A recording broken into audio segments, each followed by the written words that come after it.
ये जो रमजान का पूरा प्रोग्राम है इसका क्लाइमेक्स है, जैसे कि हदीस में आता है लिकुल्ल शैइन ज़रवतुन व ज़रवतुल कुरान सूरतुल बकरा। हर शय की एक चोटी होती है, कुरान की चोटी सूरह बकरा है।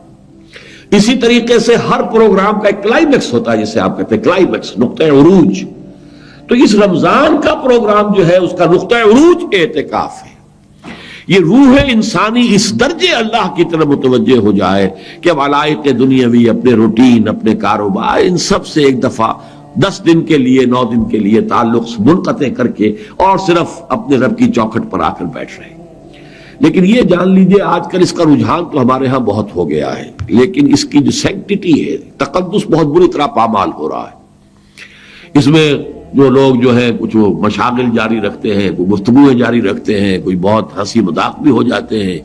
मैंने सुना बाद जगह पर इत्तिकाफ में नौजवान लड़के आके बैठ जाते हैं तो वो ताश भी खेलते हैं।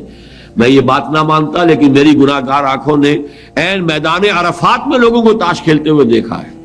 वहां पहुंचकर ताश खेल रहे तो देखा, मैंने खुद देखा, अपनी आंखों से देखा। तो इस तरीके से ये कि उन चीजों के अंदर ये जो है, ये तो दर हकीकत इस पूरी कैफियत का, रूहानियत का एक उरूज का मामला है, बिल्कुल मुनक़ते है। गुफ्तगू भी पसंदीदा नहीं है इसमें।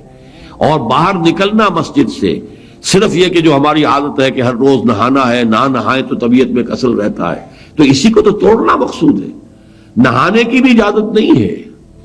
ये तो यह कि अगर गुस्ले वाजिब हो गया है किसी वजह से आपके लिए, तब तो आप गुस्ल के लिए बाहर निकल सकते हैं, वरना नहीं। बहरहाल लेकिन चूंकि लोगों में, जैसा कि मैंने कहा, चर्चा हो गया है, लोग बहुत से बैठते हैं, फिर वो मसले पूछते हैं, तो फिर मौलवी हजरात जो उनके लिए रास्ता निकाल देते हैं, वुजू की नीयत से जाओ तो गुस्ल करके आ जाओ, तो चलो इस तरीके से वो अपनी एक तबीयत का तकादा पूरा कर लो। तो ये चीजें नहीं है, असल उसकी रूह को समझना चाहिए। ये तो हमा तन हमा वजूह जो है अल्लाह की तरफ लौ लगाना, और उसके अंदर बाकी तमाम चीजें जो है उनसे मुनक़ते हो जाना। और इस